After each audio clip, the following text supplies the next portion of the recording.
Hello guys नमस्ते। आज happy mothers डेमा है माइत त आइयो सामग्री नि सबै ल्याइएछ है आउनु केक त लिएर आइयो लास्टमा केक ल्याउने ठाड चक्कु ल्याउने बिर्सेर दाउले काट्ने कि केले काट्ने भनेर दाइले बनाउँदै हुनुहुन्छ त चक्कु अर्ग्यानिक चक्कु गाउँघरतिर के गर्यो दाइ त्यो चक्कु बनाउनु लाग्यो के को गाउँतिरको बाँस तपाईँलाई थाहा छ होला है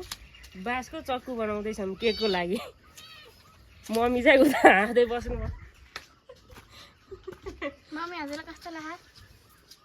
मैले चाहिँ सरप्राइज दिएर आउँछु भनेको दिदीले चाहिँ पहिले भनिदिएर चाहिँ मम्मी चाहिँ खुसी भएर चाहिँ बस्नु भएर चाहिँ मैले चाहिँ फोन गरेको थिइनँ है म आएको छु भनेर चाहिँ तपाईँले कस्तो लाग्यो